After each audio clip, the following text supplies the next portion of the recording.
Hallo, ik ben Isa de Blauwe, medisch entomoloog aan het Instituut voor Tropische Geneeskunde.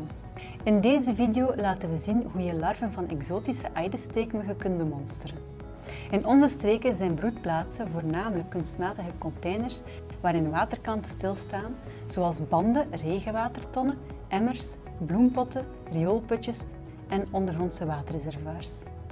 Natuurlijke vijvers, poelen, overstromingsgebieden zijn geen broedplaatsen voor deze exotische muggen. Inspectez les environs, surtout à l'ombre, pour voir s'il y a de l'eau stagnante. Assurez-vous d'inspecter les différents types de gîtes larvaires potentiels. Il peut y avoir des bages en plastique ou des récipients en plastique, comme les jouets des enfants, les pots de fleurs, les seaux, les tonneaux à l'eau de pluie. Des récipients en métal, tels que les gamelles pour animaux, les brouettes, les pneus usés. Faites aussi l'inspection souterraine, dans les égouts routiers et les puissards. Attribuez à chaque type de gîte larvaire potentiel un code unique. Enregistrez les coordonnées géographiques pour chaque type de gîte larvaire potentiel et photographiez-le. De retour au bureau, une carte d'ensemble sera réalisée. Gardez-la bien à jour. Le matériel pour effectuer l'échantillonnage larvaire comprend des épuissettes d'aquarium, couture tournée vers l'extérieur, une lampe de poche, des bols blancs plastiques, des pipettes, des pots d'échantillonnage, un jerrycan d'eau de 5 litres ou 10 litres, des mouchoirs en papier, du papier, un crayon, des ciseaux et un marqueur permanent.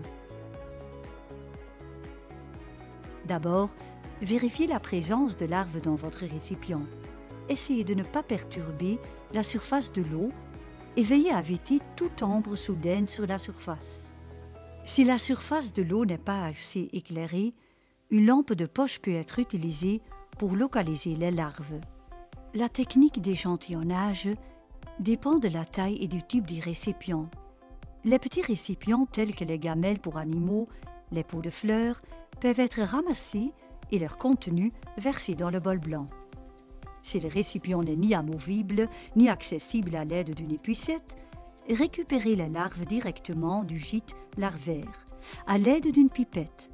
Les récipients de taille moyenne tels que les seaux, les pneus de taille moyenne, les égouts sont échantillonnés le plus facilement en formant un tourbillon avec l'eau qui commence à la surface et se poursuit vers le bas en passant par tous les bords du récipient. Ne grattez pas le fond afin d'éviter de grandes quantités de débris dans le filet. Répétez ce geste au moins 3 fois, en respectant des intervalles de quelques minutes entre chaque prélèvement pour que les larves puissent remonter à la surface. Lors de l'échantillonnage dans les égouts routiers, attendez quelques minutes après l'ouverture du couvercle pour permettre la remontée à la surface des larves perturbées par l'opération. Les grands récipients tels que les barils d'eau et les grands seaux sont également échantillonnés par un mouvement de type tourbillon le long du conteneur.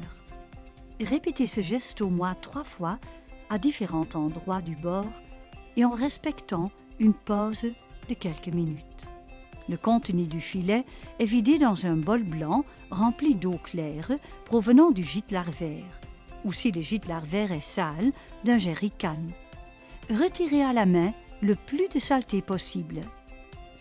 Laissez reposer le bol blanc pendant quelques minutes pour que les larves puissent remonter à la surface. Prenez une pipette pour transférer les larves dans un pot d'échantillonnage. Si possible, collectionnez-les toutes. S'il y en a trop, prenez suffisamment de larves de taille et de formes différentes, et en particulier celles qui ont un siphon court. Pour collecter les grandes larves, utilisez une pipette dont l'extrémité est coupée. Pour mieux voir les larves qui restent au fond, versez lentement une partie de l'eau dans un autre récipient, s'il y a trop de saleté. Veillez à ce qu'aucune des larves ne quitte le premier bol. Ensuite, renversez l'eau des bols blancs dans l'herbe ou sur le béton, sans laisser de flaques d'eau stagnante. Nettoyez soigneusement l'épuissette avant de l'utiliser à nouveau pour un autre type de gîte larvaire. Pour ce faire, frappez doucement le manche contre une surface dure. Rincez également le bol blanc avec un pot d'eau propre et du papier absorbant. Après la collecte de larves, notez le code unique de l'échantillonnage et le type de gîte larvaire sur le bouchon du pot d'échantillonnage à l'aide d'un marqueur permanent. Insérez dans le pot un petit papier indiquant le même code unique, écrit au crayon. Après avoir échantillonné tous les gîtes larvaires potentiels, mettez les épuissettes nettoyées dans un sac. Rincez les bols blancs avec de l'éthanol.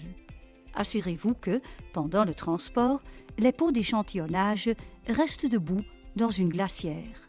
Si les larves ne peuvent pas être transportées immédiatement au laboratoire, conservez-les au réfrigérateur.